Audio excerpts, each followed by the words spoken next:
Thanks, Priyanshi. So once again, I welcome you all to this webinar.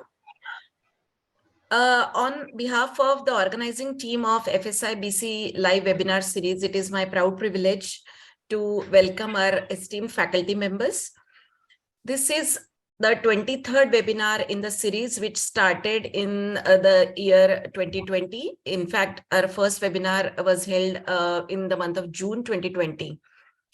We know that there has been a great deal of understanding in the biological behavior, the molecular subtypes of breast cancer, and there has been a real evolution in the the predictive and the prognostic risk factors, which has actually helped us to understand which patients do require intensification of the treatment, and in those patients who can be actually offered de-escalated treatment, so that the quality of life of those patients can be well preserved without compromising on the oncological safety of the patient. So today we have gathered here to listen to our esteemed faculty members on the topic of de-escalation of breast treatment all across the breast cancer management. So without wasting any further time, I would actually hand over the proceedings to my colleague, Dr. Prekshi Chaudhary, who is a senior consultant in the Department of Radiation Oncology at Max Super Speciality Hospital, Vaishali. Over to you, Dr. Prekshi. Thank you, ma'am. Good evening, all. So today we will discuss the topic of de-escalation, and with so much of newer molecules these days, we often wonder whether there is any de-escalation in the field of medical management of breast cancer. So now it's time to resolve all these issues and listen to our esteemed speaker, Dr. Sudeep Gupta. Sir is Director, Professor Medical Oncology at TMH Hospital, Mumbai. Over to you, sir. Good evening. Thank you very much for inviting me to this excellent webinar. I'm grateful to the organizers for the opportunity to participate. Good evening, Dr. Deo. Very nice to meet you online. Can I share my screen? Can you see my screen? Yes, Dr. Yes, sir. Okay, very good. Yeah. So I think the topic is very opportune and very relevant, de-escalating medical treatment. And I thought I'll just add a punchline: when less is more. It sometimes is, not very often, but that is the case on at least some occasions. So I was actually looking up less and more, and I found this interesting cartoon, less talking and more listening, and so on. And I will have the opportunity to listen to my esteemed colleagues later on in the program. So de-escalation is possible in many different domains, including, for the purpose of my talk, systemic treatment, but also, of course, in surgery, radiotherapy, and very importantly, also in terms of the investigations that we perform on our patients. And I will urge the organizers on another occasion to perhaps take up the question of investigations, including expensive investigations that we get done for many patients. Let's start with de-escalating chemotherapy, and first of all, in the domain of ER-positive breast cancer. So let's start with a case. This is a 64-year-old lady with well-controlled hypertension who presents with a lump in the left breast. There is no family history. The examination shows a 1.9 centimeter lump in the upper outer quadrant, and both axillae and supraclavicular foci are normal. This is her mammogram, and you can see this is the classic appearance of a breast neoplasm. She undergoes breast-conserving surgery with a sentinel lymph node biopsy, a 2.4 centimeter high-grade tumor. All the sentinel nodes were negative. ER is strongly positive, PR is weakly positive, HER2 is negative, Ki67 is 23%, and lymphovascular invasion is positive. The question is whether we will advise her to take adjuvant chemotherapy or not. or we will advise some additional testing to be able to arrive at that decision. So I have listed here some of the common multi-gene tests that are performed by some of us or many of us to help in this kind of decision making. And what I will do is I will not go through the details of each of these studies because they are well known to all of us. I will just point out a few facts so that are relevant for the purpose of de-escalation. So this is the TAILOR-X trial, and we know that this was done in patients with T1 to T2 any grade node negative, ER positive, HER2 negative breast cancer, about 10,000 patients. And there were 3 groups. The first group was a so-called low-risk category where the recurrence score was less than or equal to 10, and this had about 1,600 patients. And here, as part of this study, they were systematically not given chemotherapy, treated only with endocrine therapy. And the result was that there was almost 94% disease-free survival at 5 years, which met the predefined boundary for utility. And so therefore, the result of this particular analysis was positive in the sense that recurrence score or oncotype DX as it is known was considered to be useful if the score was less than 10 in patients with node negative ER positive breast cancer. I have not put up those slides here because of the paucity of time, but when you look at the table number 1 of this paper, you will realize that this is largely these 1,600 patients were largely comprised of small, low to intermediate grade ER as well as PR strongly positive older postmenopausal women. So I'm just kind of highlighting the majority of the patients belong to this clinically low risk category. And the question that I often ask myself is whether one can use conventional clinical pathological criteria to avoid chemotherapy in a similar set of patients without resorting to an exceptionally expensive test. So let me come to the intermediate risk category. This was the main study group of the TAILOR-X trial, and this was patients with recurrence score in the intermediate category 11 to 25. They were randomized to receive hormone therapy or hormone therapy plus chemotherapy, and this comprised the majority of patients in this cohort, about 2/3, 68%. And you can see that in the main results of this study, both for disease-free survival as well as for distant relapse-free survival, there was no significant benefit of chemotherapy over endocrine therapy alone. You can see the survival curves almost overlap with each other.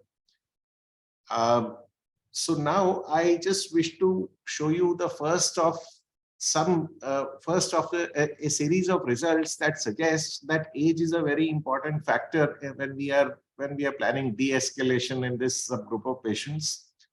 And this is the result from the same intermediate group category in women who are 50 years or younger. And I will request your attention to the last column here, which is the 9-year disease-free survival. And in each rectangle that I depict here, the upper one is the 9-year disease-free survival with hormone therapy alone, and the lower one is with endocrine therapy plus chemotherapy. So you can see that within the recurrence score of 21 to 25, it was 79% versus 85%. So a 6% increase in the 9-year event or disease-free survival. Within the recurrence score group of 16 to 20, it was 80% versus 89%.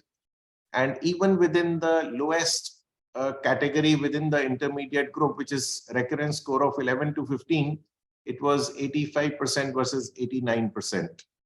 And when they publish another paper, you can see that there is an interaction between age and the benefit of chemotherapy, both within low clinical risk as well as high clinical risk. And I will request your attention to this upper diamond here. I don't know whether you can see my pointer, but here, even within the low clinical risk and an intermediate risk recurrence score, does seem to be a benefit of chemotherapy over endocrine therapy alone. Now, this was the other companion trial in node-positive breast cancer. Until now, all the results that I've shown you were for node-negative. And this was the RxPonder study.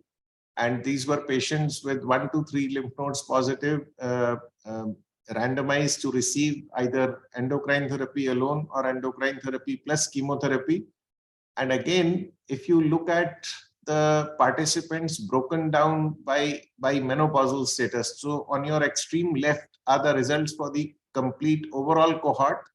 And you can see that chemotherapy did not add substantial or significant benefit over endocrine therapy alone.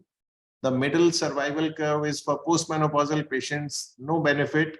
But if you see on the right, again, for node-positive patients also, there does seem to be some benefit of chemotherapy over endocrine therapy alone in premenopausal patients. And this is in node-positive patients who have a recurrence score that is intermediate risk.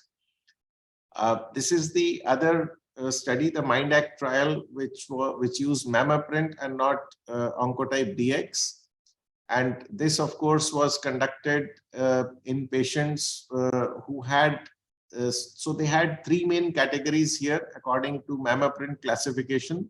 They also, in addition to genomic risk, they also considered clinical risk, and they divided their patients into clinical low risk, genomic low risk, which is on the left, and clinical high and genomic high on the right.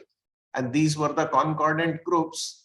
And the left concordant group, clinical low, genomic low, did not receive any chemotherapy, whereas the right concordant group, clinical high, genomic high, all received chemotherapy. The main study group was a discordant group, where either clinical risk was low but genomic was high, or the converse. And this group was randomized to receive or not receive chemotherapy in addition to hormone therapy. And you can see here that this is the these are the results of adding chemotherapy over endocrine therapy alone. And you can see that in the clinical high genomic low or in the clinical low genomic high, in both the discordant groups, there was no benefit of adding chemotherapy. So this result was supposed to indicate that the group that might actually benefit from doing this test mamaprint is the clinical high, where some of them can then be categorized as genomic low and avoid chemotherapy. But more recently, last year, the updated results, the 84-month survival was published. And again, I wish to draw your attention to the age interaction. On the left, as you can see, is women who are less than or equal to 50 years. On the right is more than 50 years. And even in the MIND-ACT trial using mamaprint, you can see again that there is a benefit of chemotherapy over and above endocrine therapy in younger women, but not in older women. So, and these are clinical high-risk, genomic low-risk patients, and about, this is not a very large cohort. This is about 560 patients. But nevertheless, these results are concordant with those of Oncotype DX. So now we have 3 results from randomized studies. One is the TAILOR-X trial, node negative. One is the RxPonder trial, node positive. And the third one is a MIND-ACT trial in the clinical high genomic low risk. All 3 indicate that when you have somebody who's younger or premenopausal, there may be an additional benefit of chemotherapy, even when the genomic score suggests low risk category. So my take on all of these results is that perhaps de-escalation is safest in older postmenopausal patients, and younger patients do seem to derive some benefit from chemotherapy, even if they have even if they have high clinical risk, despite their having low risk genomic classification. So we must think hard before we de-escalate treatment in younger patients. So let me come very briefly to, I don't often use genomic multi-gene signatures because most of my patients cannot afford them. And I'm the proponent, I'm one of the proponents of the idea that good routine pathology evaluation will provide most of the information that is available in these multi-gene classifiers. So you can see here that there are a number of clinical pathological factors that have been considered by many of these algorithms. One of them is called Predict tool, which was developed on a UK cohort. It can be used, some of us use it. What I also want to show you is this old data which used IHC4. And of course, this was done in Mitch Dowsett's lab and analyzed by Jack Cusick. And they showed that if you use a quantitative IHC4 score, not just positive and negative, but a quantitative score combined in an equation that was derived from multivariable analysis, Oncotype DX added very little, if anything, to a good IHC4 analysis. But the problem is that clinical and pathological decision-making needs high-quality pathology and needs quantitative or at least semi-quantitative estimation of pathological characteristics such as receptors. And here, if we are confident of our pathology, we can de-escalate after due discussion with patients. Again, for example, taking age into consideration. Let me come to HER2-positive disease. We know that HER2-positive disease was considered to be an aggressive variety of breast cancer until not so long ago. But with the advent of HER2-targeted therapy, its prognosis has improved remarkably in the past 2 decades. These are the results of the APT trial, also called the Tolani trial. So what they did was to take patients who had HER2-positive, ER positive or ER negative, node negative tumors, which were less than or equal to 3 centimeters. They took about 400 patients, and these patients received weekly paclitaxel and weekly trastuzumab for 12 cycles, followed by 1 year of, 9 more months of trastuzumab to complete a total of 1 year of trastuzumab, but no anthracycline chemotherapy. And you can see that the majority of the patients belonged to less than 2 centimeter category. There were only 9% of patients with between 2 and 3 centimeters. About 43% of patients had grade 1 or grade 2 tumors, and 2/3 of patients had ER positivity. So this was even within the HER2 positive group. These were small tumors that were node negative, that were at least about half of them were lower intermediate grade, and 2/3 were ER positive. So a somewhat good risk population. And in this population, the initial result, the 3-year disease-free survival was almost 99%, which was about as good as it gets.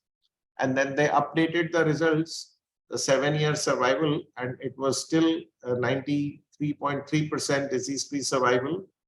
But when broken down by nodal status, you can see that node negative patients, ER by ER status, the ER negative patients had 90.7% 7-year disease-free survival. ER positive patients had close to 95% 7-year disease-free survival.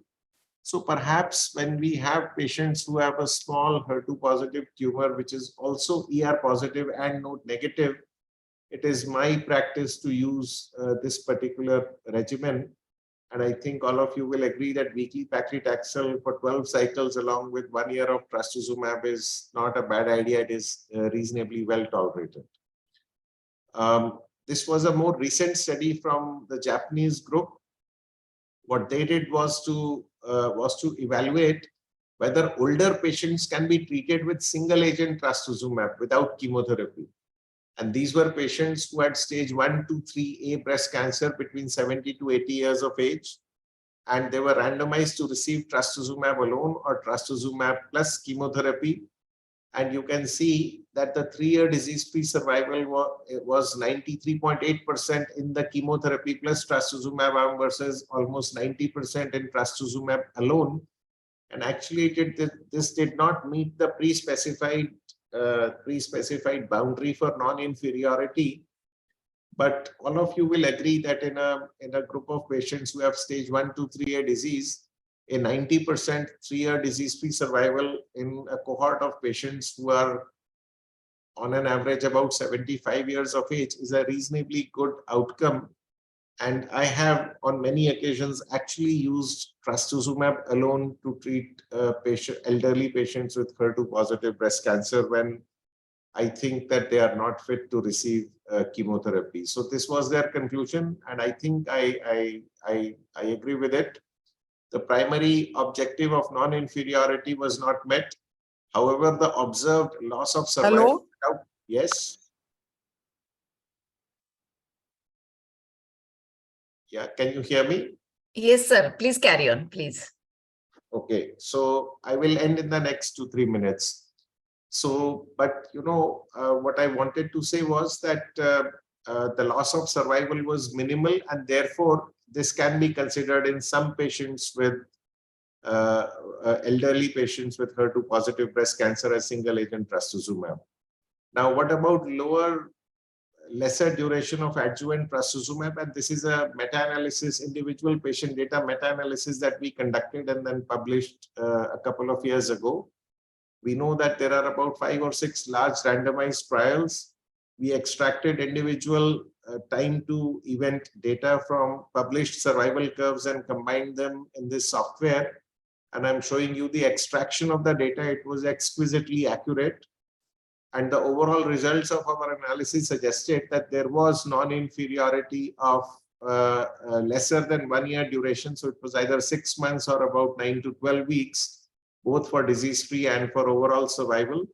But when we broke down our analysis by stage, you can see that the hazard ratios are more favorable for stage 1 tumors compared to stage 2 and stage 3 tumors, and also more favorable for node negative patients compared to node positive patients. So we suggested that a shorter duration of adjuvant trastuzumab may be a good option for patients with either low risk disease or a predisposition to cardiac toxic effects. And I think our analysis was well received by a number of groups all over the world. We published our data with 12 weeks of trastuzumab, and this was, you can see that the disease-free survival was about 77%, overall survival 82%. And this was in an advanced group of patients who had T3 or T4 disease, about 60% of them, and the overwhelming majority had node positive disease. So what about less endocrine therapy? Many of us know that there are a number of trials that suggest a small but definite benefit of extending the endocrine therapy from 5 years to either 7, 8 years or 10 years. And you can see that this is the risk of relapsing beyond 5 years. So having survived disease-free for 5 years, what is the subsequent risk of relapse? And this increases as the baseline tumor stage increases, the nodal stage increases, and as the grade increases. So I often use this sort of a decision making in the clinic to withhold extended adjuvant endocrine therapy beyond 5 or 6 years in patients who have a relatively lower risk of relapse in the long run. So there are some genomic classifiers that can help us to make that decision. But as you can see, so in patients, the upper panel is the node negative patients. And here, for example, the PAM50 ROR or the EndoPredict Clin do add something over and above the clinical score. But in node positive patients, the nodal status overwhelms the prognostic significance of everything else. So the rule of the thumb that I apply for myself is that for node positive patients, I do consider extended adjuvant endocrine therapy unless I wish to withhold it for a specific reason. And in node negative patients, one can look at the other factors or even one of these genomic classifiers, although it is not standard practice. So there is an algorithm called the CTS5 score, which is actually widely used, which uses nodal status, size, and grade and age. And based on that, patients are classified as low risk, intermediate risk, or high risk for late relapse. This is only late relapse. And you can, this is the website. And this is used by many people all over the world. We can use this to either escalate or de-escalate extended adjuvant endocrine therapy.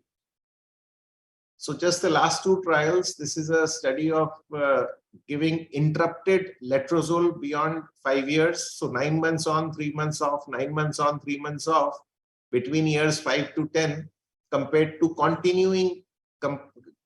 continuously giving letrozole between years 5 to 10. And you can see here that for the overall result, there was a 2% benefit in 5-year disease-free survival. But if the patients had received the first 5 years as an AI, there was hardly any benefit of giving the continuous letrozole over interrupted letrozole. And same for overall survival, hardly any difference between the two groups. And actually, if the first 5 year was an AI, then there was no benefit or even a detriment of giving continuous letrozole. And the quality of life was much better, or at least somewhat better, with interrupted letrozole. And my take is that not all patients require extended adjuvant endocrine therapy. And in patients who do require extension, it may be appropriate to consider small treatment breaks, especially if the treatment is not well tolerated without loss of efficacy. This is the last study. This was just presented at the San Antonio Breast Cancer Symposium. This is de-escalating treatment in young women on adjuvant tamoxifen who desire to have a child. And this is the positive trial presented by Anne Partridge at just a few days ago at SABCS. These were young women who had taken at least 18 but not more than 30 months of prior adjuvant endocrine therapy, and they desired to have a child. What happened was that they were then enrolled in this study if they were willing. 3 months of washout. After that, up to 2 years was given to them to conceive, to deliver, and to breastfeed the child. And at the end of that 2-year period, they were, as per protocol, they were requested to resume the endocrine therapy. So the total planned break was 2 years and 3 months. 3 months for the washout and 2 years to completely have the child and feed the child. And this is the outcome. The 3-year breast cancer-free survival was, or the recurrence rate was about 8.9%. The distant recurrence-free interval was 4.5% at 3 years, and this did not meet the pre-specified boundary by which this treatment could be called safe. But again, you can see the baseline risk determines the risk of recurrence. In node-negative patients, in those who have small tumors or those who are grade 1 or grade 2, it was the risk of recurrence was actually quite low. And they gave a comparison with the matched cohort from the soft trial, and they showed that the recurrence here was not very good. But what was interesting was that 74% of patients who entered the study had at least one pregnancy during the trial, and 64% of them had a child, had a live child. And in those who had a child, actually had a better outcome compared to those who did not have the child. There are many confounders in this analysis, and the children were healthy. The rate of low birth weight was 8%. The rate of birth defects was only 2%. So I think this is some data that one can use. We have many young patients in India, and I think we can use this data carefully in selected patients to offer this kind of de-escalation. So let me just summarize. Reducing systemic treatment is possible and should be considered in many clinical scenarios in early breast cancer. I have not gone to metastatic breast cancer. This requires integration of the patient's clinical data and available evidence to create zones of known certainty and also trade-offs, and the patients must be made aware of the trade-offs as clearly as possible, and then one can undertake this kind of treatment. Thank you very much for your attention. Thank you, sir, for giving deeper insights into the topic. I request you, sir, to please stay back for the fireside chat. And there are few questions also in the question box, which we'll discuss then only. Also, there is a request to the audience, please type your questions in the question and answer box. We will discuss them in the last session. So next in the next session we'll discuss about the de-escalation in surgical management of breast cancer.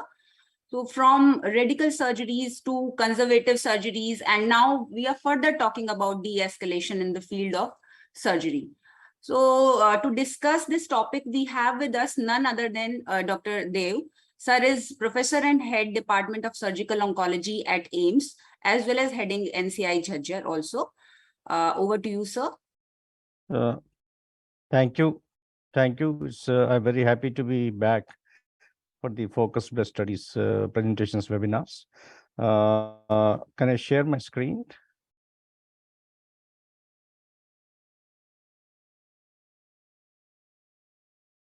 Can you see my presentation?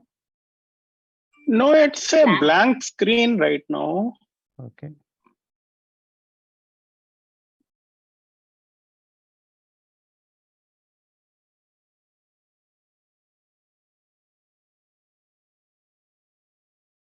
I'll just come back.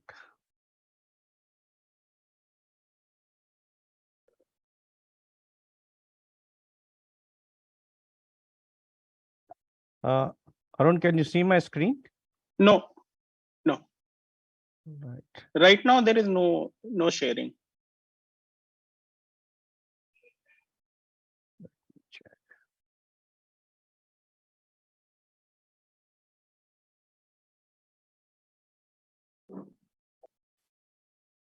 So it's your Zoom screen which is coming and it's blank. All right. Not the presentation screen, the Zoom screen is there.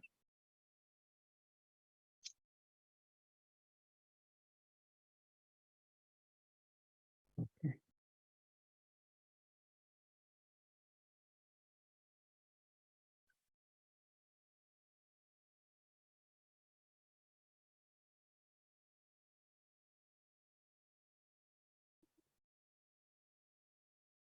Maybe again unshare and then. Yeah, I'll just do that. I'm sorry.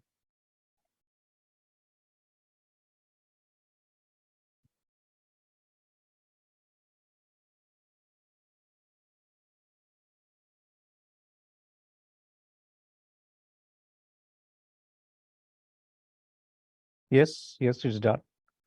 No.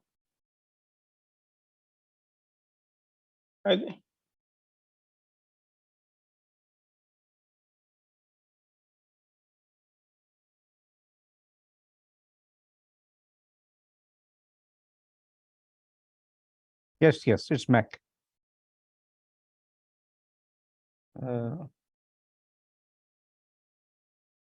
Just a speech. Absolute record. Yeah, but Doctor, they must be doing many Yeah. presentations. I've been doing this. So the same. So the settings should not have changed. Yeah, I use the same laptop for my presentations. Just a second. Maybe I'll just take it back. I'm sorry.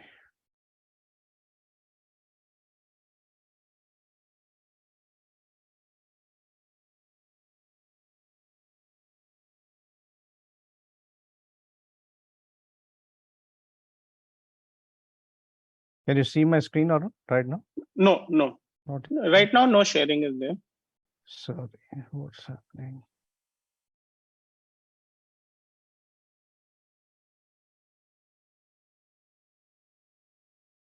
No, you're coming back to the Zoom screen. Sir, can you mail your slides to me so I can show here? Mm, Hello. Yes. Can you share your slides with me so I will show it here? Or else we can take next lecture now and you can share it to me, then All right. I we can can just switch. mail my presentation if you don't Yes, mind. sir. Yes. Yeah. So So if Dr. Tabassum is ready, we can take the next talk. I will... Actually, Tabassum's talk is pre-recorded, so we can play it and meanwhile. Sure. should I play? Yeah, absolutely. I'll just mail my Can you presentation. introduce her, Rikshi ma'am? Yeah. So our next session will be on de-escalation in the radiotherapy management of breast cancer. And we have a pre-recorded talk by Dr. Tabassum. She is professor at Department of Radiation Oncology, TMH. Priyanshi, please play the slides video.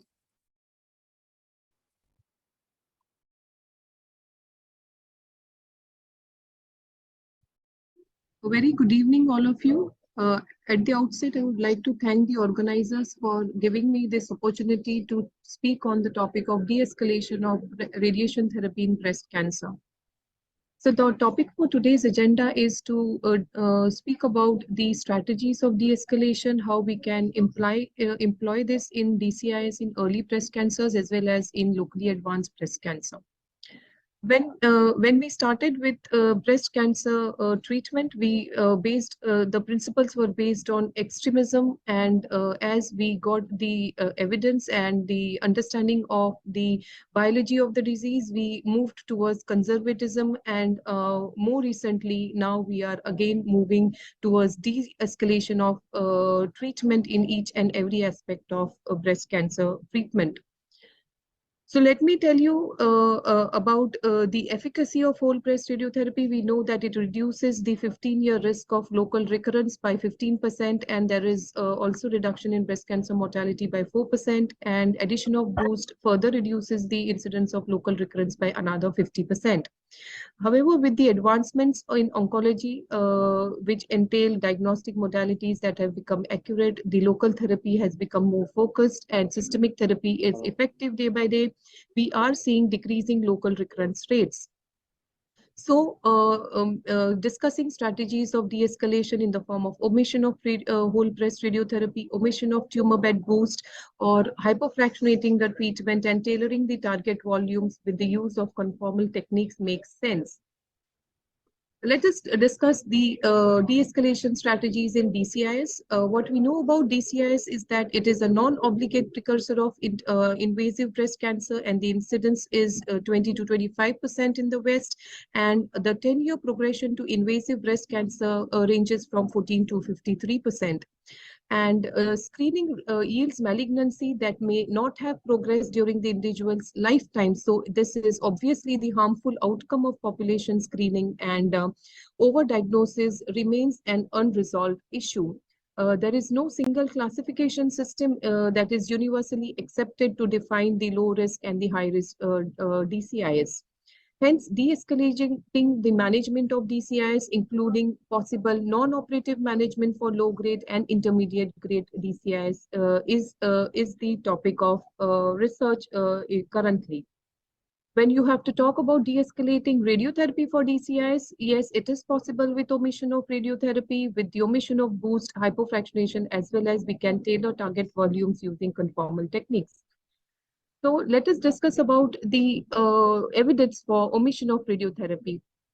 The case selection obviously has to be the low-risk cases, and what have we learned from the randomized trials and meta-analysis is that there is 50% reduction in loco-regional recurrence rate, but there is no survival benefit. Hence, the earlier studies of RTOG and the ECOG randomized accrued low to intermediate grade tumors up to 2.5 centimeter in negative margins, and for observation versus giving radiotherapy. Other indicators of recurrence are favorable biology depend upon the age, the non-presence of comedonecrosis, whether it is screen detected, whether there is a family history, and whether the DCIS is calcific or non-calcific, and the mode of presentation, symptomatic versus asymptomatic. So various randomized trials are on low-risk DCIs are ongoing, and you can see the low-risk and the COMET and the LORD trial are the randomized trials which are ongoing, and they are accruing low-risk patients based mainly grade 1, grade 2s, and ER/PR positive patients. And the Loretta trial is a Japanese prospective single-arm registry trial that is also accruing the patients and randomizing them with surgery plus minus radiotherapy or hormone therapy, and they are comparing it with active monitoring. So this is a slide that is summarizing the results from the RTOG, and you can see that the 10-year recurrence rate ranges from 10 to 15%, and this is when you are restricting the case selection to grade 1, grade 2 tumors. And based on the molecular selection, there are studies ongoing which are selecting patients based on the DCI score and the decision RT score.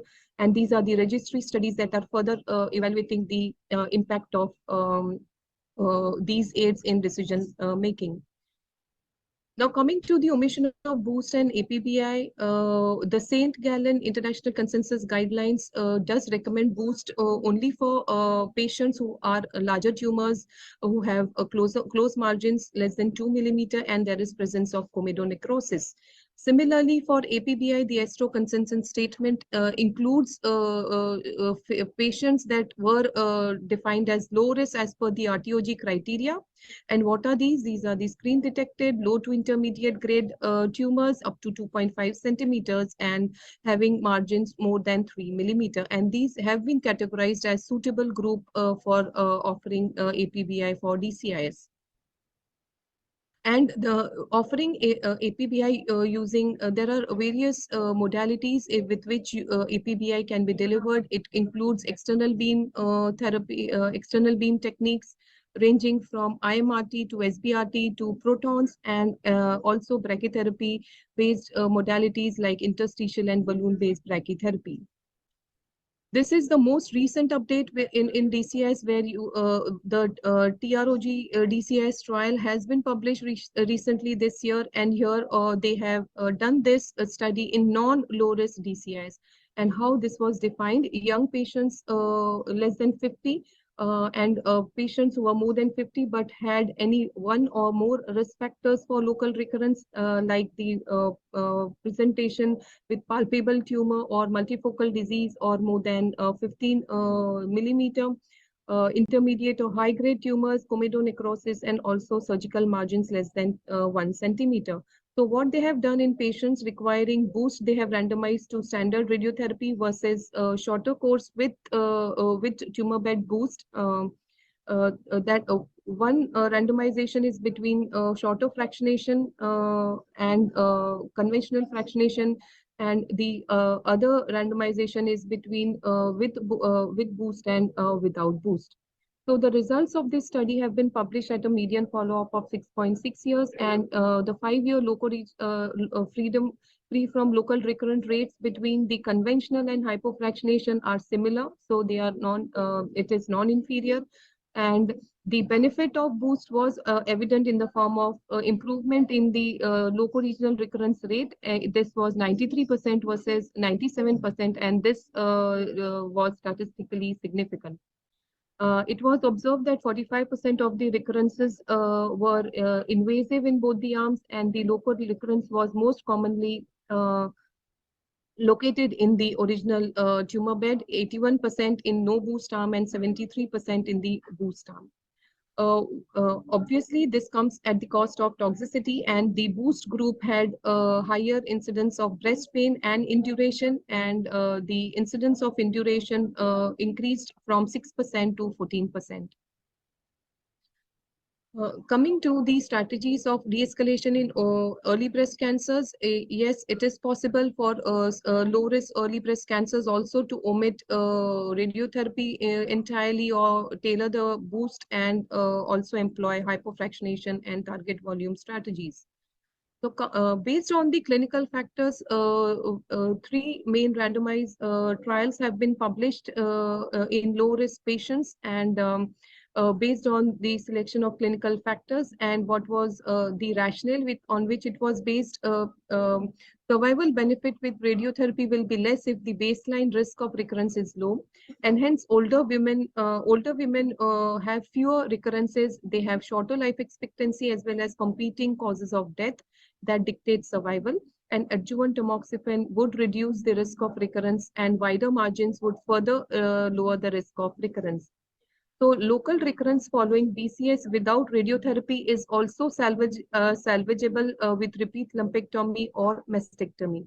Hence, the impact on survival will be very less in carefully selected low risk patients. And you can see in the table down that at the median follow-up of 5 to 10 years, we have mature follow-up, and in patients who were elderly, it was the cutoff was 70 years in the CLBG trial, and it was 65 years in the Prime 2 trial. And you can see the extremely low local recurrence rate to the less than 8% at 10 years and less than 5% at 5 years. So there are various studies that are ongoing based on in an attempt to identify the low risk factors. A few studies are selecting the criteria based on genomic factors like the oncotype DX, the Prosigna, and recurrence score. And there are other studies that have based the selection criteria based on the IHC4 and other clinical factors. So these are ongoing studies, and in various phases of accrual, and all these studies have accrued patients who are more than 50 years, luminal subtype, low-grade tumors, T1 tumors employing hormone therapy for all, and with the endpoint of 5-year IBTR rate. So we will get to know the data on omission of radiation in future when we get the results of these trials. So now talking about the which patients we can omit boost. So if you see the JAK-ISRO recommendations, the low risk, intermediate, and high risk criteria have been published, and they say that if you have all these factors in the low risk group, then you can avoid boost. And if in the intermediate risk group, if you have any one of the criteria amongst the age, EIC positive lymphovascular emboli, or a larger tumor, closer margins, then you should be offering boost to a dose of 10 to 16 gray. Whereas in the high risk group, you may consider giving a little higher dose, especially if the margins are positive or it is a young patient. Coming to the selection criteria for early breast cancer, so you can see from this slide, various recommendations have been published by various professional bodies, and we do have a case for offering APBI for these for patients who are low risk. And initially, ASTRO guidelines were published in 2009, where they had used the cutoff age of 60 years, but later on they modified their guidelines, and they brought down the age cutoff by 10 years, and the suitable group was more than or equal to 50 years. And in this way, the guidelines were modified, and we have robust evidence from numerous trials that have tested APBI for early breast cancer. The trials in the red box mean that these are negative trials, and the results were not clinically acceptable because of the use of the intraoperative radiotherapy technique and the 3D conformal radiotherapy technique, which was seen detrimental in outcome. And another negative trial, which was the NACBP trial, was negative with respect to the primary endpoint, but what was seen was the local recurrence rate were clinically acceptable. And the JAK-ISRO trial and the import low trial have shown favorable results with this strategy, and the non-inferiority of APBI was proved in these two trials. Now, let us talk about the history of hypofractionation in breast cancer. You know that it has a 2-decade-long history, and these trials have been done not only in UK, but in other parts of the world as well. And we have robust evidence from shifting from 25 fractions to moderate hypofractionation to 1 week fractionation. This is the slide summarizing the results of the UK randomized trials, and you can see the radiobiological rationale about it, and you can see the EQD2 estimates of the various regimens, and the slight difference in the EQD2 with compared to the 50 gray is the benefit is being accounted for by the reduction in the overall treatment time. And you can see the convincing, results, the non-inferiority with respect to the local control And also, with respect to normal tissue toxicity, the results are encouraging, and hence moderate hypofractionation has become the standard of care. And the mature results of the 10-year data from FAST trial also gives confidence for offering this strategy for selected cases. So 5 fraction is not the limit, and there are already data from phase 2 trials where they are where the single fraction radiation has been tested not only in the post-operative setting, but there are trials that are going on in the pre-operative setting. And so this is to emphasize that 5 fraction is not the limit, and in very low risk patients, single fraction would be all that will be required in patients. And we have come a long way from 25 fractions to a single fraction, which has drastically reduced the overall treatment time. And no, and I cannot complete the discussion of de-escalation without mentioning about this ongoing trial in which we are testing the strategy of APBI using 8 fractions was plus endocrine therapy, and the experimental arm is just giving a single fraction of APBI without hormone therapy. And the rationale was based on the data of adherence, which was non-adherence to hormone therapy, which was published recently, and it was seen that around 1/3 of patients are not, they don't adhere to the hormone therapy at the end of 5 years. And the data which you can see, the graph, survival graph, which you can see in the lower panel also shows that the benefit of radiotherapy alone is more than taking hormone therapy alone. So we will be more wise when we get the results from these trials. So patients might be able to choose between radiotherapy and hormone therapy in near future. Now, coming to the tumor bed boost, we know that sequential boost was traditionally been given, and in moderate hypofractionation, import high and the RTOG trial have proven the non-inferiority of this regimen. And in fast forward, in the 5 fraction regimen, the hypo trial is testing this. So the randomized trials of SIB, the results of the import high as well as the RTOG trial have been published, and there is no significant difference in the test arms with respect to the patient-reported outcome toxicity as well as the photographic change. The RTOG trial has recently published 7-year data, and the IBTR rate are remarkably low, and there isn't any difference in the grade 3 acute events. So non-inferiority of SIB has been confirmed, and this further reduces the overall treatment time.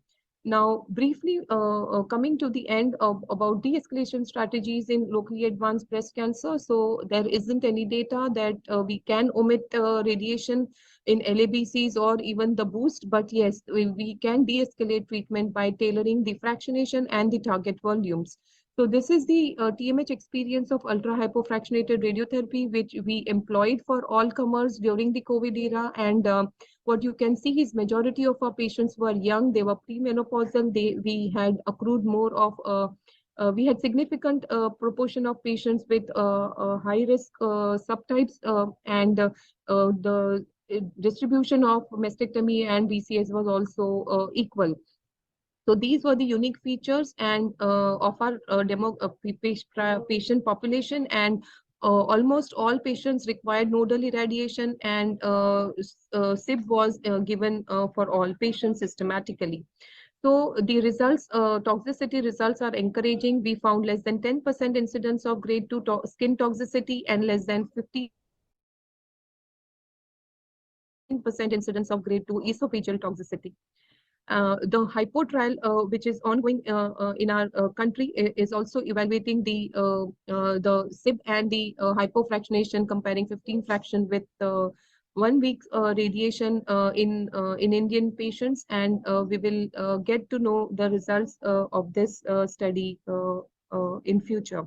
The results of toxicity were also in accordance to what was our experience. So tailoring the target volumes is also possible with in the post-NACT setting. So this is the Dutch prospective study which was published, and here they have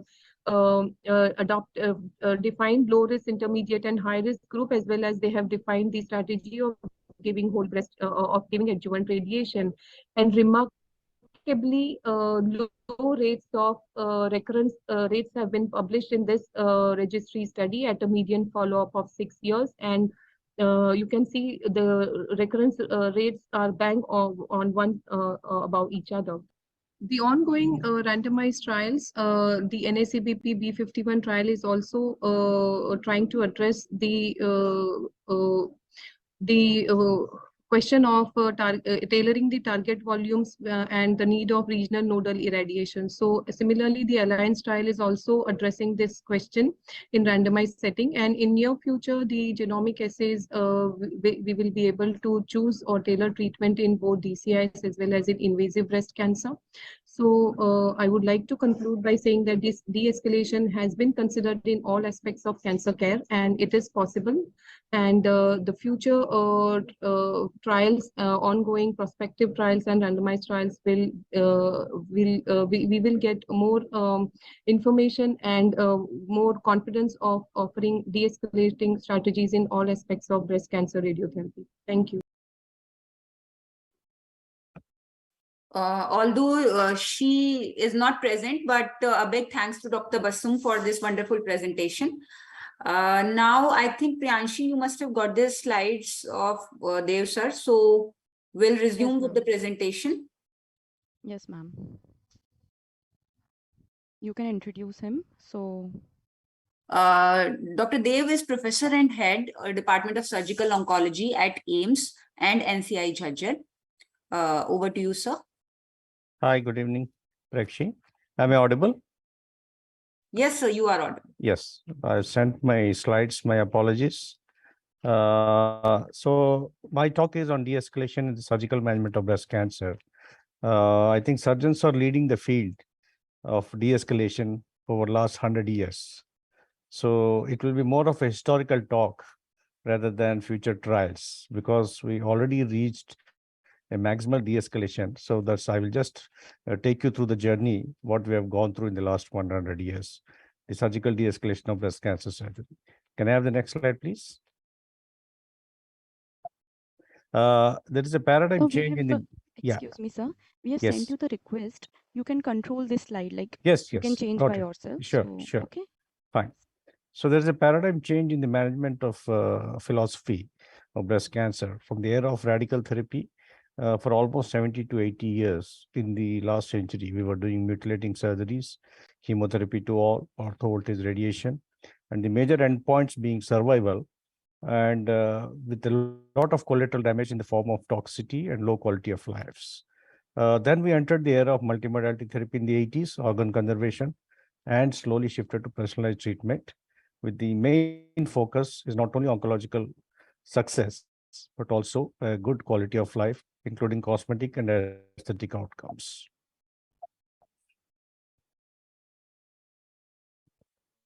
Yes.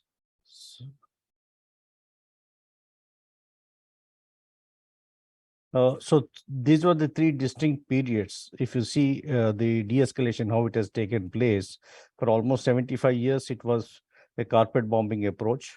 Then we moved into multimodality management, organ conservation. Now we have entered into the era of personalized treatment and precision treatment. So the lessons learned in the first 80 years was big surgery, chemo to all, radio to all does not translate into big cure. Current treatment philosophy is you shift from maximal tolerable therapy. That was the philosophy we were using. So you bombard the patient with the maximum tolerable treatment, currently to the era of minimum effective therapy. So what is the minimum treatment that is required for a particular patient? So that's what we are doing currently. And that is the philosophy of de-escalation. So that is where we are embarking on most of the current clinical trials in breast cancer, because you are already achieving success in 90% of the patients. So the current research focus is on de-escalation and treatment optimization, whether you take radiation, whether you take surgery or systemic therapy. So what are the factors which have contributed for change in this treatment approach? We have a better understanding of tumor biology, awareness, screening, and downstaging. This has played a very big role, because most of the patients currently detected in the Western countries or early screen detected stage 1 tumors. Advances in imaging, systemic therapy, targeted therapy, and radiation therapy. Dr. Tabassum has just now highlighted what are the kind of advances we are seeing in the field of radiation, clinical trials, and of course, surgical leadership. The surgeons have taken lead in de-escalation of treatment. I will show you some historical landmark studies where the entire paradigm of treatment of breast cancer has changed because of the individual leadership shown by people like Bernard Fisher and Umberto Vernesi. I would say breast cancer is a role model, and it's a great success story in the history of modern oncology practice because it laid foundations for clinical trials and pioneered multimodality management approach, which now we are applying for other solid tumors. It has given the premise of organ conservation, de-escalation of therapy.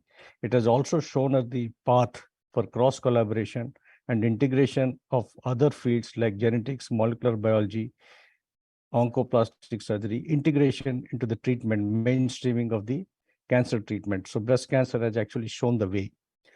And overall approach is a patient-centric, and it's an excellent role model for other solid tumors. So why do you want to de-escalate? Because we want to avoid over-treatment, and we want to avoid unnecessary treatment. And some treatment actually increases toxicity, decreases quality of life without any survival benefit. And we need to do risk versus benefit analysis.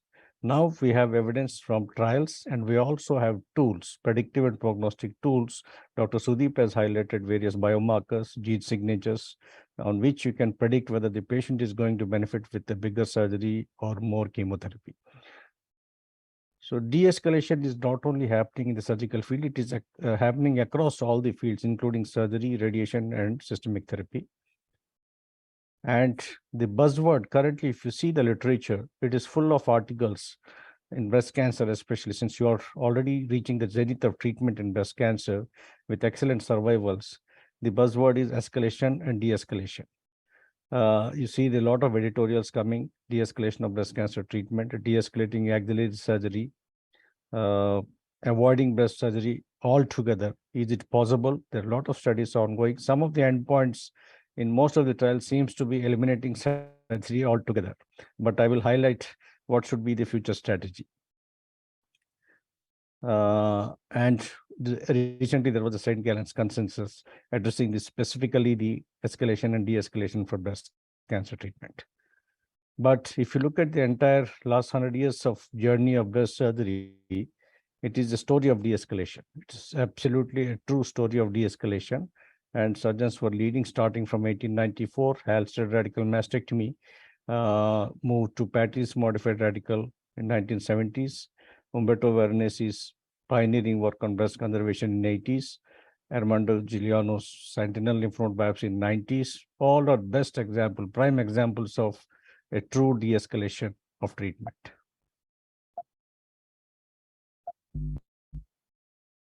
Shoot my slides, please. Yes. So this is the last 100 years journey of breast cancer surgery from era of radical mastectomy to conservations, oncoplasty, and sentinel lymph node biopsy. The surgical pioneers, I would like to highlight, you see, the concept, this was actually done before the era of randomized trials, genetics, molecular biology, multimodality management. So these were the pioneers, actually. The first name I would like to highlight is Umberto Veronesi. He's the first one who said surgery could be more conservative and improve the quality of life of the patients. He is the one who pioneered breast cancer, breast conservation therapy, and sentinel lymph node biopsies also. He's one of the first to realize the importance of working with a multidisciplinary team, and he promoted randomized clinical trials. Every time he had a new idea, he would start a randomized trial. So then I think the whole story of breast cancer management has changed because of contributions of this particular surgeon. The next name I would like to take, acknowledge, is Bernard Fisher. He is from Pittsburgh, USA. He's founded the Laboratory of Surgical Research, the first surgeon to establish such laboratory, and he's one of the first physician scientists. He has a great contribution in clinical science. Everybody, I'm sure everybody knows the NSABP trials. He pioneered NSABP trials across the globe. He's the first one to prove that multi-center, large-scale randomized trials are feasible in the field of breast cancer. And this is major contributions for de-escalation of breast cancer surgery for the primary as well as axillary lymph nodes. It's not only surgery, but he also pioneered trials related to adjuvant systemic therapy as well as breast cancer prevention. In a famous obituary by Vincent DeVita, he said, Bernard Fisher, a courageous surgeon who almost single-handedly, over great resistance, changed the paradigm of breast cancer treatment from brutish to the more compassionate and successful treatment of today, leading to reduction in mortality and morbidity.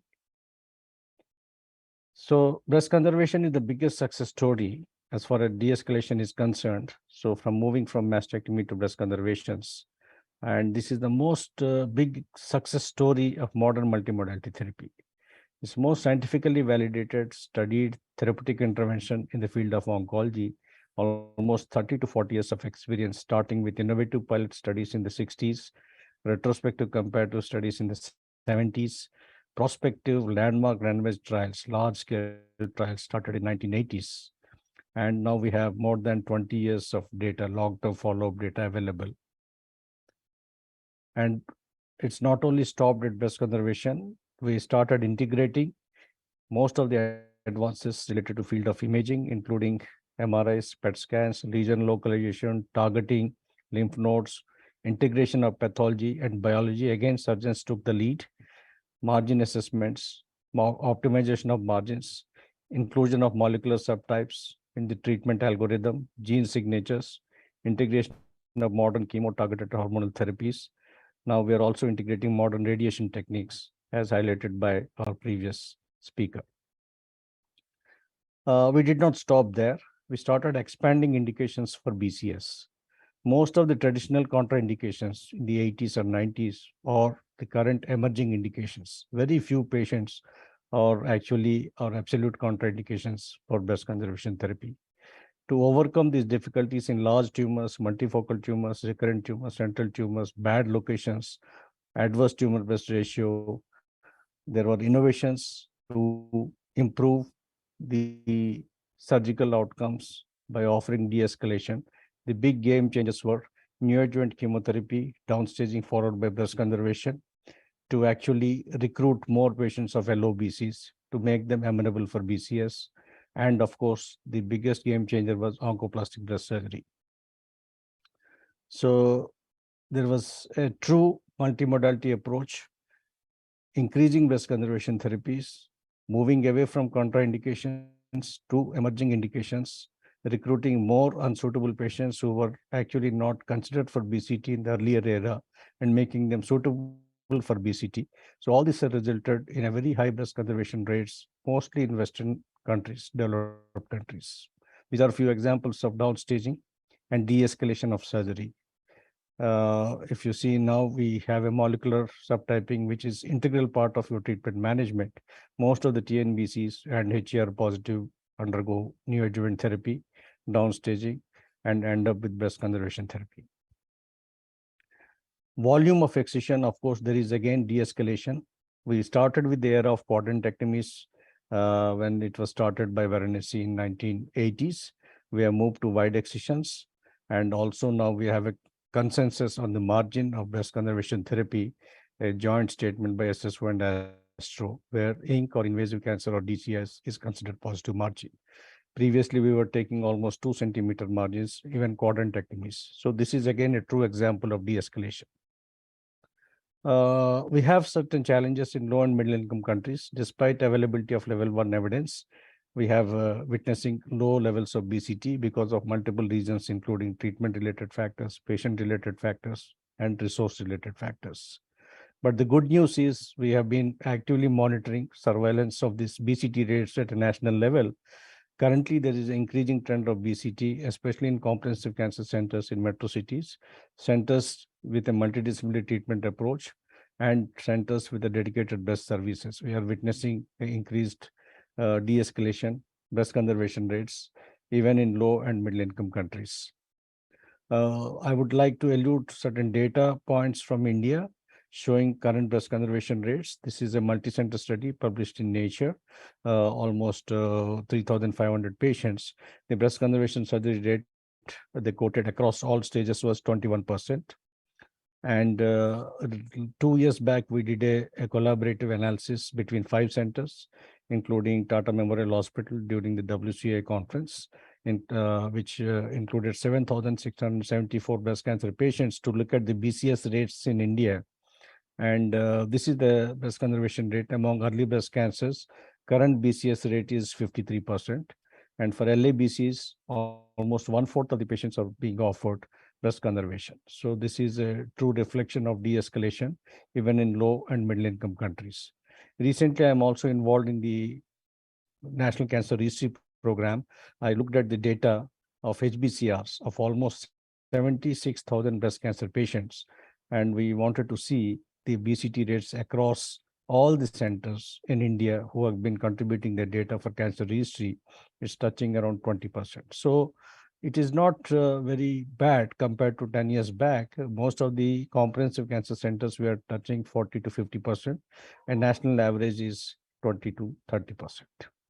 And this is our AIMS breast conservation rates over last 20 years. Currently, we are touching 60 to 70%.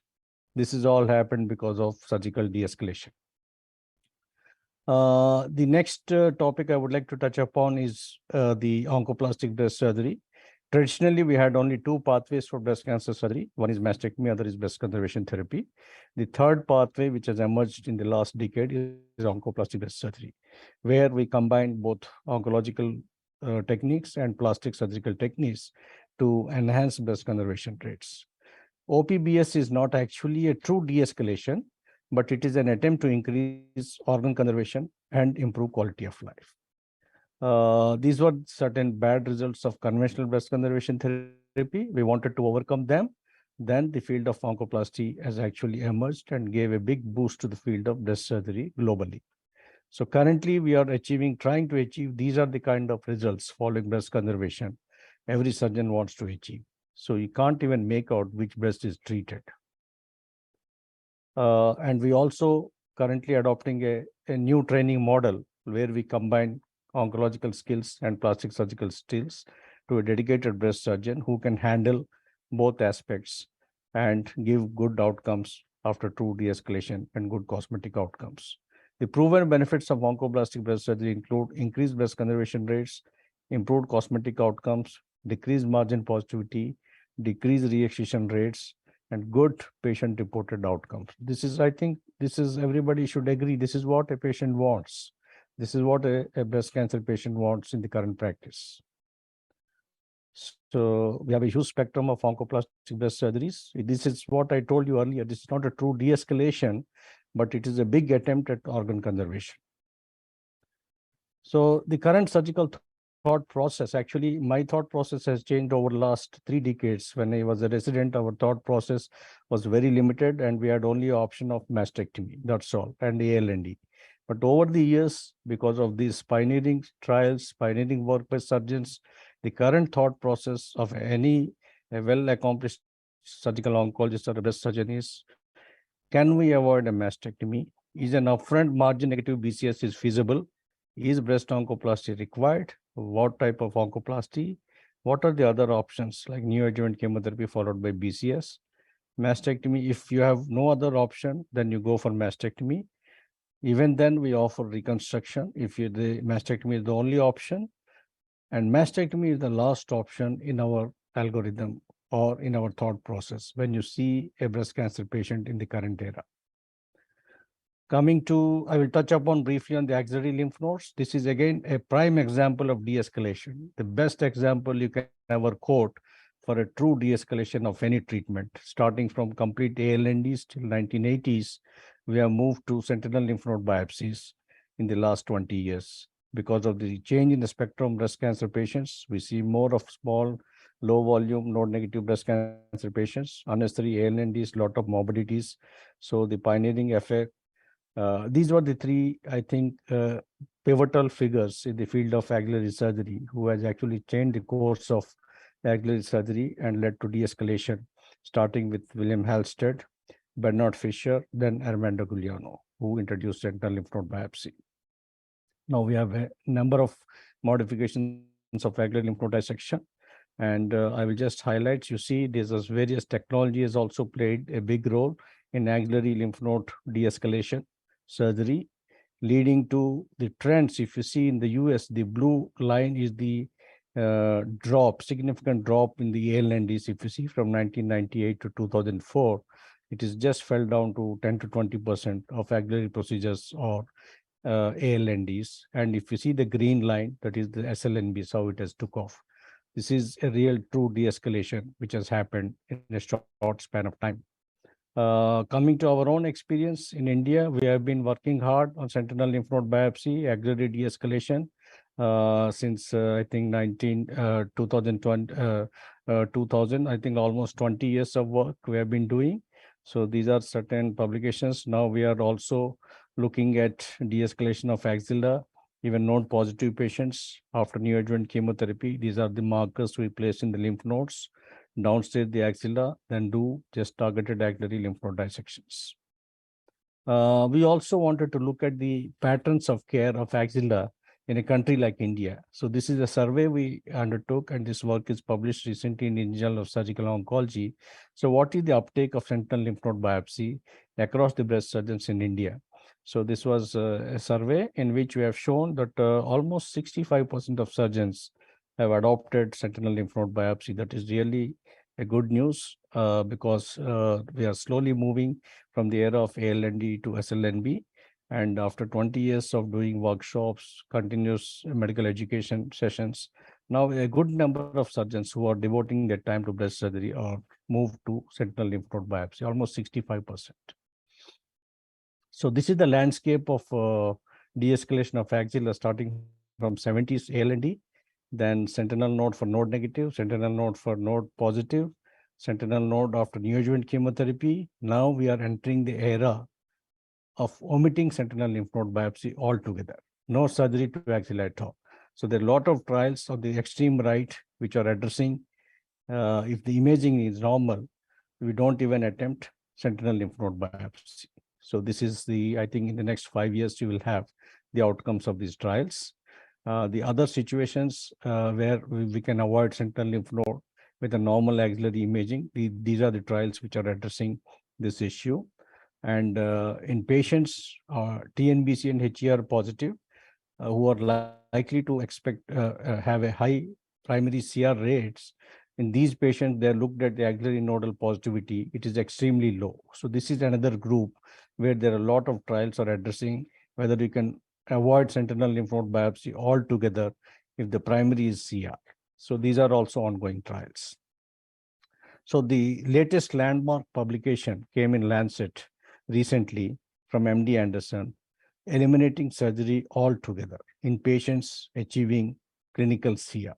So they looked at this a small cohort of patients, TNBC and HER positive, where they did only vacuum-assisted core biopsies after clinical CR, and almost 60% of patients achieved CR on core biopsy. They just followed up without lumpectomy and shown a good disease control. Of course, this is a very small cohort, and the follow-up is not very long. So we have to be careful with these studies. So just before I wind up, there are a few points regarding the future of de-escalation of surgery I would like to highlight. So what is the impetus for eliminating surgery as part of the initial treatment of breast cancer and possible consequences? You need to start thinking about what is the limit, what is the boundary beyond which you cannot push the surgery out. By avoiding a 1 hour simple lumpectomy means you can miss 20% of patients with DCIS. There may be hidden invasive cancer, which can be missed on core needle biopsy. Incorrect diagnosis of pathological complete response. Currently, you do a core biopsies, image-guided, multiple core biopsies, may result in the failure to receive additional systemic therapy, which can miss positive residual disease. Avoidance of surgery will mean more intensive imaging follow-up. So most of these patients, if you skip surgery, if you avoid a lumpectomy, they need more intensive follow-up, a higher percentage of false results, and more biopsies during the follow-up. For many patients, this is a recipe for increased anxiety. So there is no expectation that elimination of surgery will improve the survival outcomes. It can only decrease what is already a very minimal morbidity of a lumpectomy or SLNB. Is multiple large bore vacuum assisted biopsies in the radiology department in a fully awake patient is a better option than a simple 20-minute lumpectomy? We have not actually addressed this issue. We have not compared what patient wants, what are the cost implications, and what are the outcomes. Is surgery the treatment patient would like to avoid the most? Identify those who could avoid radiotherapy or systemic therapy. It would save more time, more adverse effects, and more healthcare costs rather than avoiding surgery. In the era of when women are increasingly choosing bilateral mastectomy for a small disease, is it likely that they would accept no surgery at all for a primary breast cancer? This question needs to be answered. Breast surgery is old-fashioned. It does not rely on molecular targets, high-tech equipment, or targeted therapies that cost thousands of dollars. It's just a simple one-time, half an hour to 1 hour procedure, low-cost procedure. So just to summarize my talk, field of surgery is the oldest, time-tested, and most effective treatment modality for breast cancer. It laid foundations for treatment of de-escalation. Currently, surgery has pushed the boundaries of de-escalation to a maximum. Current breast cancer surgery is very simple, organ conserving, low cost, short duration, mostly day surgery with very high patient satisfaction. Most of the trials addressing to eliminate surgery, they quote the morbidity and quality of life of the era of radical mastectomy. They talk of extreme lymphedemas, loss of breast. We no longer do that actually. So the current aim to eliminate surgery altogether needs a very cautious approach by oncological community. So with that, I would like to conclude my talk on surgical de-escalation. Thank you very much. Thank you, sir, for this crisp and clear presentation. So till now, we have listened to our speakers talking about their experiences and evidences in their individual fields. Next in the session, we will have a fireside chat in not so cold December evening. We have four stalwarts. The panelists are same as our speakers, Dr. Sudeep Gupta and Dr. Dev. And to moderate the session, I will now like to invite Dr. Goel. Sir is Senior Director in Department of Surgical Oncology, Max Super Speciality Hospital, Vaishali and Patparganj. And Dr. Rajiv Agarwal, sir is Senior Director, Chief of Breast Surgery at Medanta Hospital, Gurgaon. Over to you, sir. Thank you, Dr. Prekshi. Firstly, a clarification. Dr. Sudeep unfortunately had urgent ICC meeting, so he had to leave. So it's me, Rajiv, and Dr. Dev. Right. And before we go further, I would like to say that it's always a pleasure to have Dr. Dev join as a faculty in our series of webinars. And it is a really, really wonderful talk that we heard. I think you really covered the philosophy, the reasons behind the escalation, how surgeons have actually led the field. So overall, I think there are not too many questions left to discuss, but we would still like to maybe take a few minutes. Thank you, Arun. Thank you. Dr. Rajiv, would you like to start? I think Dr. Dev has covered a lot as far as surgery and de-escalation is concerned. But I would like to ask one question, which is unfortunately not being practiced much in Indian setting, that the results of the Z1011 trial, which is now almost more than a decade old, still it is not commonly practiced in India, that up to the 1 to 3 lymph node positive on sentinel node biopsy, whether complete axillary dissection should be done or not. What are the limitations, why people are not practicing? I would like to have a comment of my colleague and friend, Dr. Dev. Hi, Dr. Rajiv. Good evening. So that's a very valid question. If you look at the patient profile of a Z11 trial, that's a very a specific subset of patients, a low volume, elderly, luminal, early stage breast cancer, screen detected breast cancers. Most often our spectrum is vastly different in Indian clinical practice. So if the patient who fulfills the Z11 criteria, we did an analysis at AIMS data to see how many patients are actually suitable for this kind of approach. It constituted only 5 to 10% of early breast cancers. So I think that is the reason, and that's why it is not being mainstreamed routinely in our clinical practice. Majority of the surgeons, by and large, still continue to practice completion ALND if there is a node positive. Uh, can I ask follow up on this?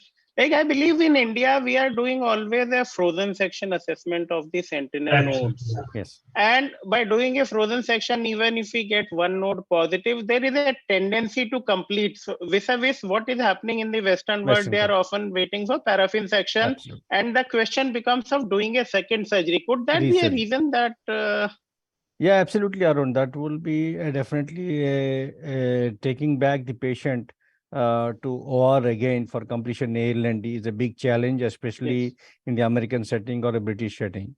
yes, So I think that could be one of the factors why they are driving for radiotherapy or those kind of options. But most of the Indian surgeons, as you said, they go for frozen section biopsy and would like to complete the procedure at one go. And even the patient's attitude we have seen, majority of the Indian patients are averse to resurgeries or revision yes, surgeries. yes. So that may be one of the reasons which is driving this Yeah. practice.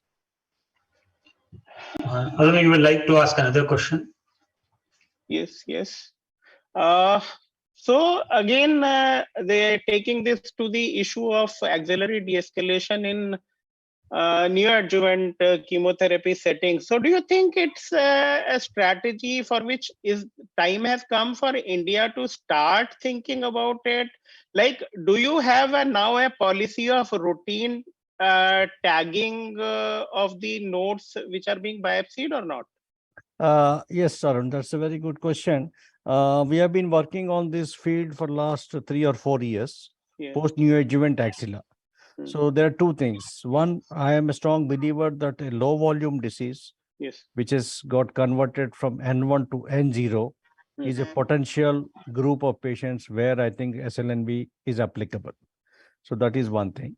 But tagging we have attempted at our center in a high volume breast cancer centers with limited radiology facilities, such a busy centers, multiple doctors working. I think it's a practical feasibility is a big challenge we are facing. Clipping these nodes, individual nodes, targeting these nodes.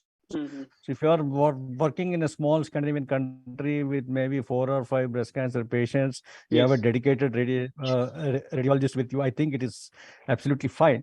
But targeting is a big challenge. But what we are doing, I've been taking these patients, low volume disease, converting to N0 on ultrasound and clinically. We are doing a dual targeted sentinel lymph nodes.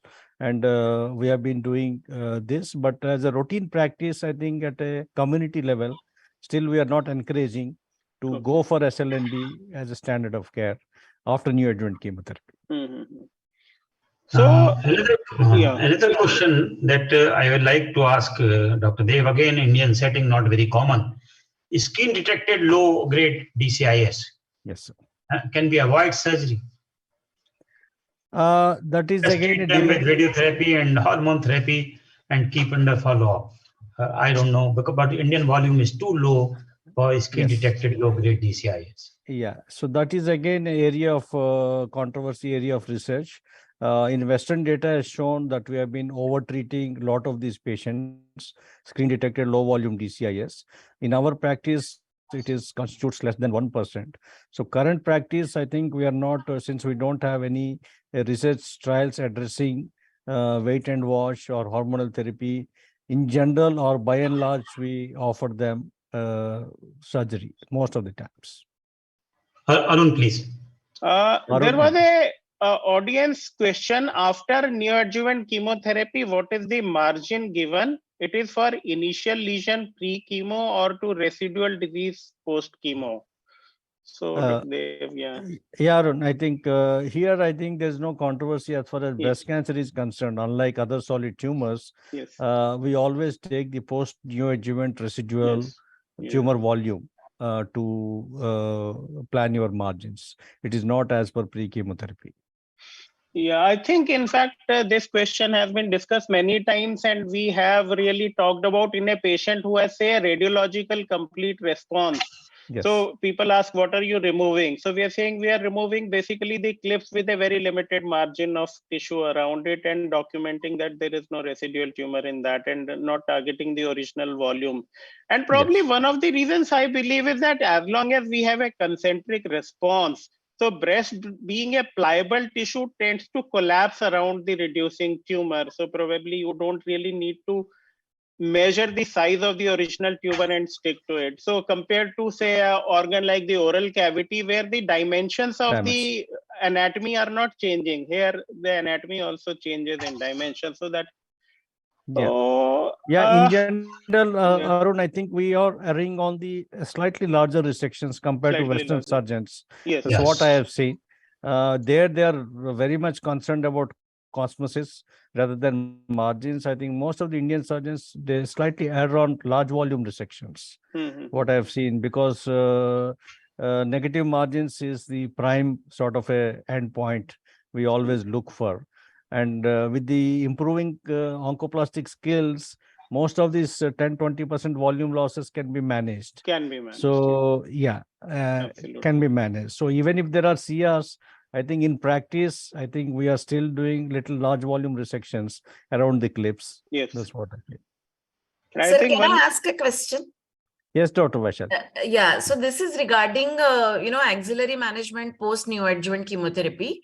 I at Rajiv Gandhi see a fair number of patients who are treated with neoadjuvant treatment elsewhere. Yes, ma'am. And there is hardly any, documentation about the axillary status before neoadjuvant treatment. And I see that the large number of patients, especially triple negative and HER2 positive, do, have node negative, clinically node negative axilla when I see them post NACT.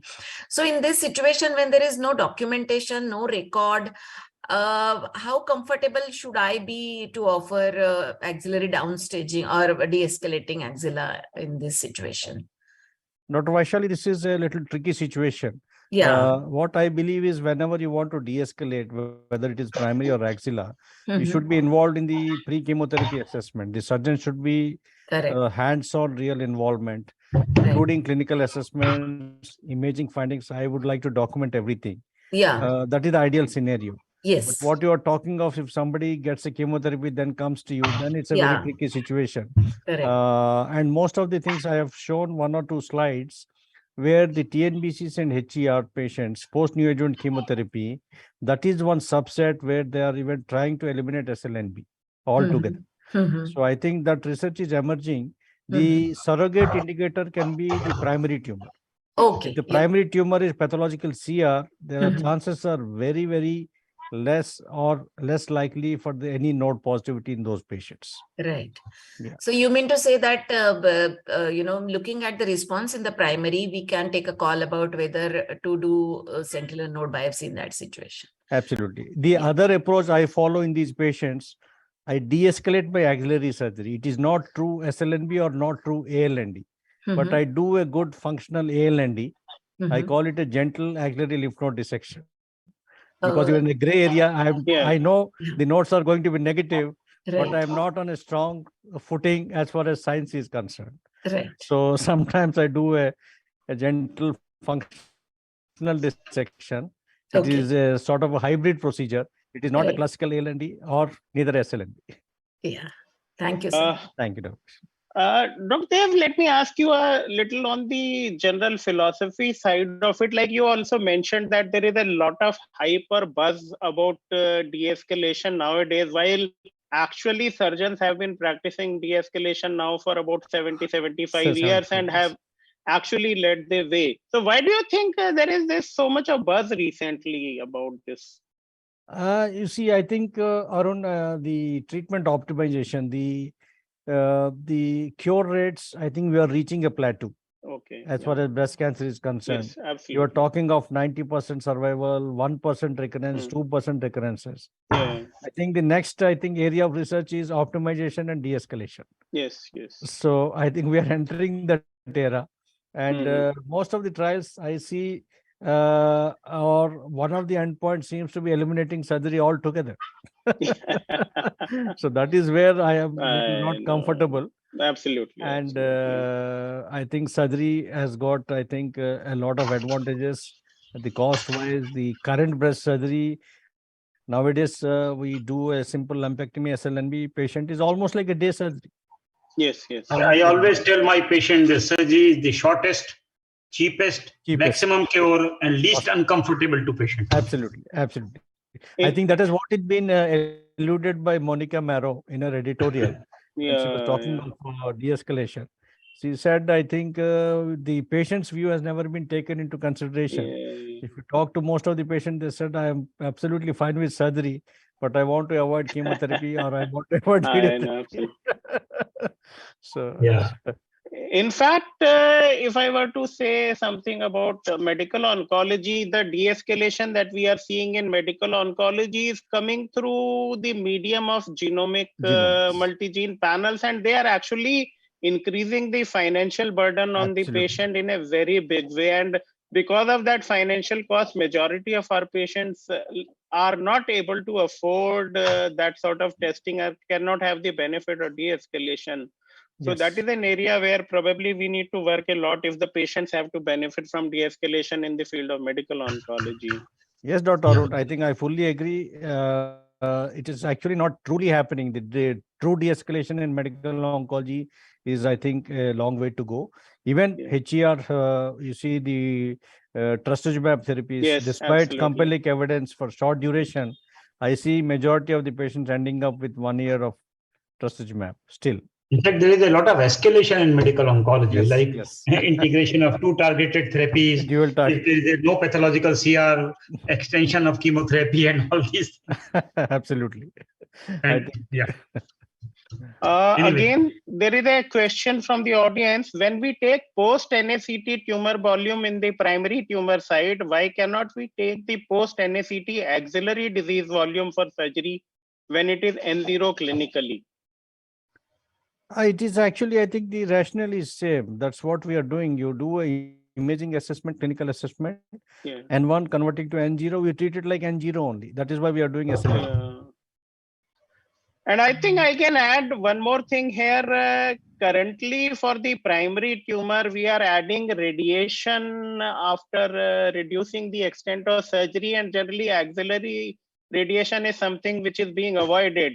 So if there is any microscopic residue in the axilla that is not being covered with radiation, so that would also be something we have to keep in mind. Not only that, Arun, tumor is one, and we are removing the tissue around the clap or around the tumor. Yes. While axilla is not one single unit, there may be definitely. multiple units. Multiple We may be nodes. missing the lymph nodes. Yes. So that's why axillary assessment is more complicated Yes, than probably the primary. Absolutely. And the true de-escalation is de-escalating everything. Yes. If you de-escalate surgery, but you want to escalate systemic therapy and radiotherapy, I don't think it is a real true de-escalation. Absolutely, absolutely, absolutely. So I think yeah, we should put a stop here. It's a huge topic, and really we can have a lot of when it's a fireside chat, we can continue. But I think we'll stop it here. We are just 5-7 minutes over the time. Thank you. So Thank you, But Dr. I must say that all the three speakers have done a justice and very, very good material to the topic, and it has added to our knowledge and probably the knowledge of the audience. Thank you, Dr. Dev. Thank you. Thank you, Dr. Raju. Thank you, Vaishali. Thank you, Arun. Thank I you. really enjoyed. Thank you very much. It's a pleasure having you with us. And it has been our I think the very well attended webinar. Till the end, there were nearly 175 people in the audience. So that's the, I think, attraction of having a wonderful faculty. Thank you, sir. Thank you so much. Hi, Dr. And we would like to have you more often, Dr. Dev. Yes. Thank you. Thank you, Dr. Raju. It's always a pleasure. Always a pleasure. Thank you. Good night. Over to you, Prekshi. Yeah, so thank you. A big thanks to all the faculty members and the audience for this participation. And we'll be coming soon with our next webinar in the year 2023. So thank you, everyone, and good night. And thank you to Mice Ideas for their support. Yes. Yeah. Thank you. And have a Thank you, ma'am. good Thank night. you. Good night.